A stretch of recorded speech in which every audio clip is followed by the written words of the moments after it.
जय हिंद दोस्तों। तो कैसे हैं आप लोग। देखिए आज की इस वीडियो में हम लोग एक बहुत ही महत्वपूर्ण टॉपिक को पढ़ने वाले हैं, यानी कि पढ़ने वाले हैं कि पराग कोश की संरचना कैसे होती है।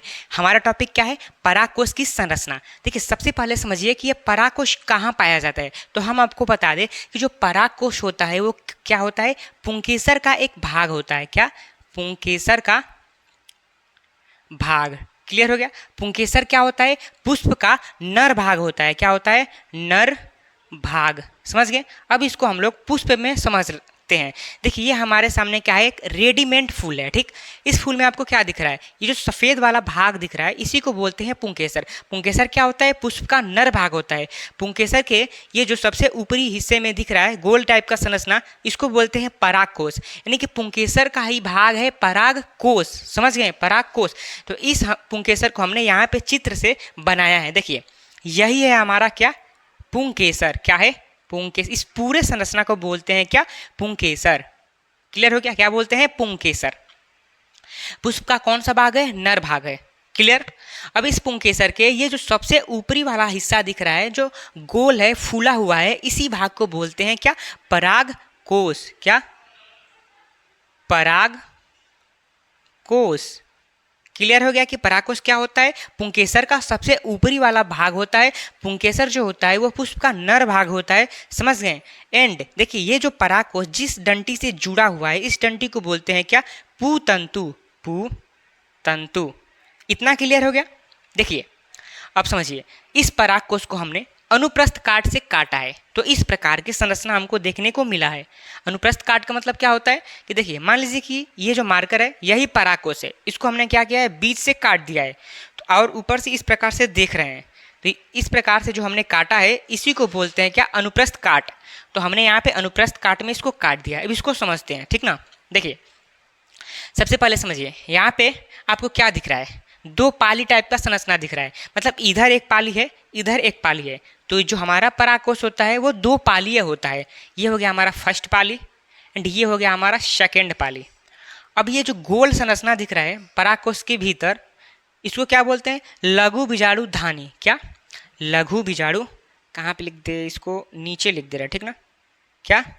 लघु बीजाणु धानी। ठीक ना। क्या है? लघु बीजाणु धानी। अब आप अपने मन से बताइए कि ये जो हमारा फर्स्ट पाली है इसमें कितने लघु बीजाणु धानी है? दो हैं। कितने हैं? दो हैं। एंड जो सेकेंड पाली है इसमें लघु बीजाणु धानी कितने हैं? दो हैं। तो हम कह सकते हैं कि एक पराग कोश में चार लघु बीजाणु धानी होते हैं और एक पराग कोश में दो पालियां होती हैं। समझ गए। अब यहाँ पे समझिए कि देखिए पराग कोश जिसमें पराग कण का विकास होता है। देखिए ये जो पराग कोश था, ये जो लघु बीजाणु धानी थे, इनमें क्या है? पराग कण है। ये जो कण दिख रहे हैं इन्हीं कण को बोलते हैं क्या? पराग कण। पराग कण। क्लियर हो गया। तो यही बात यहाँ पे कहा जा रहा है कि जो परागकोश होता है उसमें परागकण का विकास होता है। देखिए जिस प्रकार से जो फीमेल होती है उनके अंदर गर्भाशय होता है, उसी में भ्रूण का विकास होता है, सेम उसी प्रकार से जो परागकोश होता है उसी में किसका विकास होता है? परागकण का। क्लियर हो गया फर्स्ट पॉइंट। सेकेंड पॉइंट क्या है कि परागकोश में दो पालियां होती है। हमने आपको बता दिया कि परागकोश में कितनी पालियां होती है? दो पालियां होती है। समझ गए। सेकेंड पॉइंट भी क्लियर। थर्ड पॉइंट क्या है कि प्रत्येक पाली में दो लघु बीजाणु धानी होते हैं। देखिए प्रथम पाली में दो, यानी कि वही बात यहाँ पे कहा जा रहा है कि प्रत्येक पाली में दो लघु बीजाणु धानी होते हैं। क्लियर। थर्ड पॉइंट भी क्लियर हो गया।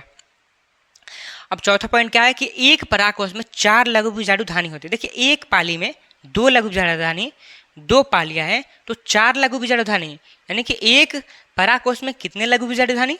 चार। तो यही बात यहाँ पे कहा जा रहा है कि एक परागकोश में चार लघु बीजाणु धानी होती हैं। क्लियर। इसमें परागकण भरे होते हैं।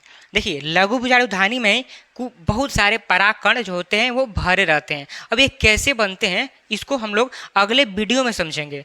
इतना मतलब फिलहाल के लिए समझ लेंगे कि क्या क्या होता है तो इसका निर्माण होता है। ठीक, डिटेल्स में अगले वीडियो में जानेंगे। ठीक। अब हमारा फाइनल लास्ट पॉइंट क्या बचता है कि परागकण का निर्माण कैसे होता है, शॉर्ट में हम लोग जान ले रहे हैं। देखिए परागकण का निर्माण होने के लिए जो लघु बीजाणु धानी होती है उसकी मदर सेल होती है, यानी मातृ कोशिका। लघु बीजाणु धानी मातृ कोशिका, उसमें क्या होता है? अर्धसूत्री विभाजन। क्या होता है? अर्धसूत्री विभाजन। अब जैसे ही अर्धसूत्री डिवीजन होगा, विभाजन होगा, तो परागकण का निर्माण हो जाएगा।